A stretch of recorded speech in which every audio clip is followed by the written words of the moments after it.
నీళ్లు వాడుకోవాలంటే ఇండెంట్లు పెట్టాలి, బోర్డు అనుమతి తీసుకోవాలి, శ్రీశైలం నీళ్ళు వాడుకోవాలన్నా సాగర్ నీళ్ళు వాడుకోవాలన్నా. కానీ ఆంధ్రప్రదేశ్ రాష్ట్రం అవతల నీళ్లను యథేచ్ఛగా తరలించుకొని పోతా ఉంది. తెలంగాణ ప్రభుత్వం ఏమో చూద్యం చూస్తూ ఉంది. అడాక్ అరేంజ్మెంట్ కింద ఉండేటువంటి వాటర్ అరేంజ్మెంట్లో కూడా గత 2 సంవత్సరాలు, మొన్నటి వానాకాలం అంతకుముందు వానాకాలం 2 సంవత్సరాలలో కూడా ఎన్నడూ లేనంత అతి ఎక్కువగా ఆంధ్రప్రదేశ్ నీళ్లను తీసుకొని పోతే తెలంగాణ ప్రాంతం మాత్రం, తెలంగాణ రాష్ట్రం మాత్రం అతి తక్కువగా నీళ్లను వినియోగించుకున్నది. ఇది తెలంగాణ ప్రభుత్వం యొక్క చాతగాంతనానికి నిదర్శనం.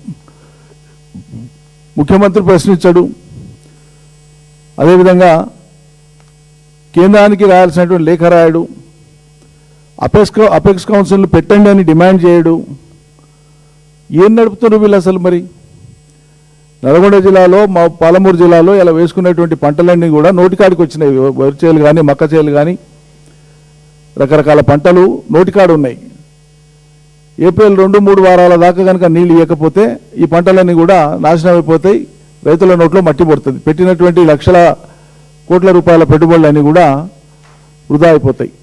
ఇప్పటికే కరెంటు లేక, మీరు ఇస్తా అన్నటువంటి రైతు బంధు లేక నానా రకాలుగా ఇబ్బందులు పెట్టంగా కూడా రైతులు వాళ్ళంతటా వాళ్ళు తిప్పల పడేసుకునేటువంటి పంటలు కూడా నోటికాడికి వచ్చే పరిస్థితి లేకుండా మీ చాతగాంతనం వల్ల, మీ అశ్రద్ధ వల్ల, లేదా అవతల ప్రాంతానికి యథేచ్ఛగా పోతున్నా కూడా ఆపేటువంటి సోయి లేక ఇలా రైతుల్ని బలిపెడుతున్నారు.